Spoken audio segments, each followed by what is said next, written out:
Following his huge victory last weekend, videos of Curmel tennis crushing Terence Crawford in a sparring match have been making the rounds. This is a guy who was competing against the likes of Tank Gabus, so it was additional proof his doubters needed to know he's the real deal. Stevenson's appearance on the undercard of Nate Diaz versus Georgie M. Vile was a dream come true for many of his fans, who had been anticipating his presence on a major platform. After his exploits, he won over many more hearts and left his name etched in many memories. Stevenson was the speed play with Kendall Norton. Boxing fans learned more about him and saw videos of him brutally handling Terence Crawford, and another time he gave a tough time to Devin Davis. He performed so well against Crawford that many fans claimed the sparring was either fixed or that Bud Crawford was hesitant to take on the rising star. One fan even tweeted that Bud wouldn't want to hit him back and might just want to feel his power. Floyd Mayweather Jr. praised prodigy Curmel Moton, who defeated a man twice his age in his fourth fight on Fight Night. Mayweather Jr. also walked Moton to the ring on Saturday during the second round of the Nate Diaz-George Masvidal fight at the Honda Center in Anaheim, California. Another fan wrote that some sparring are to test the opponent's power. I don't think he'll own Bud this much. A third fan joked that Curmel Moton is freaking too good for his age. I'm not sure if this fight survives to the second round.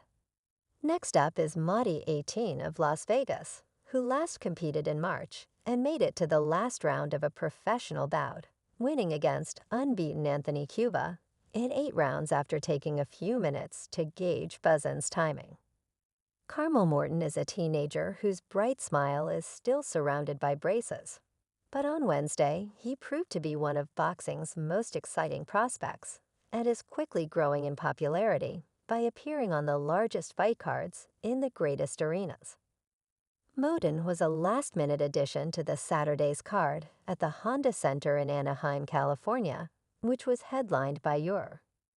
Meanwhile, MMA fighters Nate Diaz and George Masvidal Moton will face Nikolay Bislin in a 6-round lightweight match. The 18-year-old Moton, who was born and raised in Salt Lake City, is now training out of Floyd Mayweather's gym and is sponsored by his banner in Las Vegas.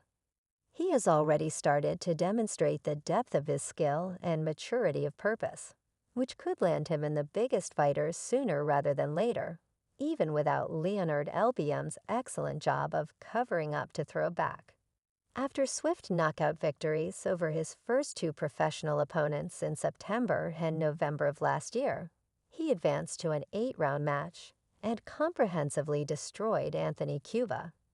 Flanking him on all 3 scorecards on the Tim's the oldest and most experienced opponent that Moton has faced as a professional was Sebastian Fonder undercard in March Bolan. But he saw Saturday's battle as only the most recent development in his quick journey. 6 rounds of through the ranks are planned, and in the first round, everything was like, this is another step for me, another chance to show my skill set, and keep getting my name out there. At the press conference on Wednesday, Moton stated that his attendance there spoke volumes about the organizers' perception of his future. I'm going to go all out and bring everything I've worked on in the gym into the ring. Bolan, 36, is from Tyumen, Russia, but he currently fights out of Brooklyn, New York. Despite having lost 4 straight fights, he put on a competitive display last November, scoring 35 of 82 points against Fergal McGregor, a recent world title challenger. Bolan is the favorite, of course, but it's hoped that Ben can give the prospect rounds and provide the kind of early-stage challenge that keeps for his part. Moton desired a return to the amazing swift exit shows he had performed. I wanted to demonstrate my skill set to the audience by going 8 rounds in my last battle. Though we aren't compensated for overtime, Moton stated, everyone should expect me to end this one early. At 36, he is a grown man, but how much more can he handle? Will Jade quit jumping in Moton dropped? Bolan, 36 of Brooklyn, New York, ended the first round with a left hook to the body.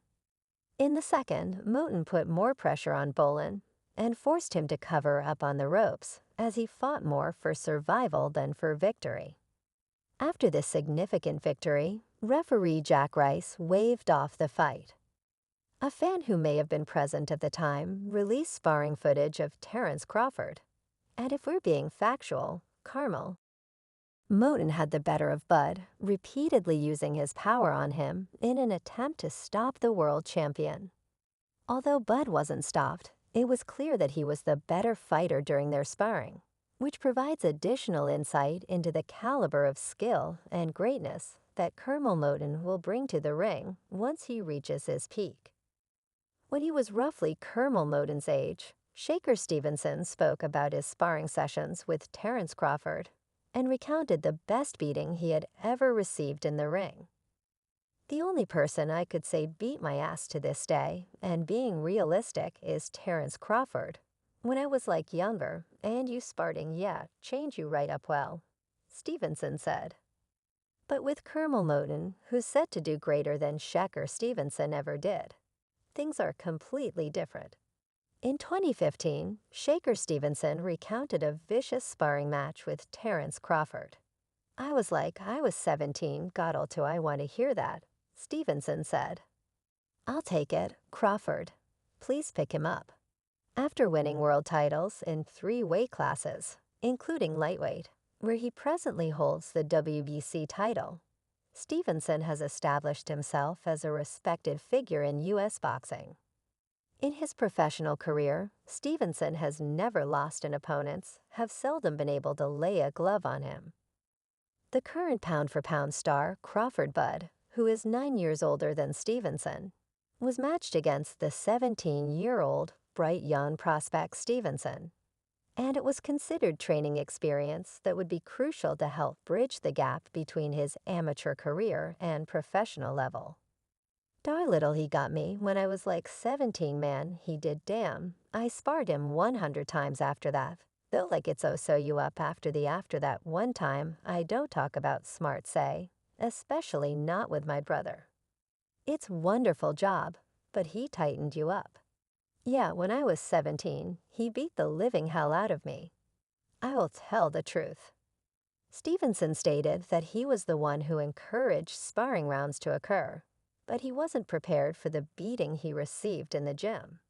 He said that when I was 17, I pulled up on him, so I was like, yo, you going to give me some rounds. This was one of the few times I had to face the fact that I am not the best. He uphold up, so there's a rule that says, sparring doesn't count, which isn't really the case. Rather, it's like a written rule that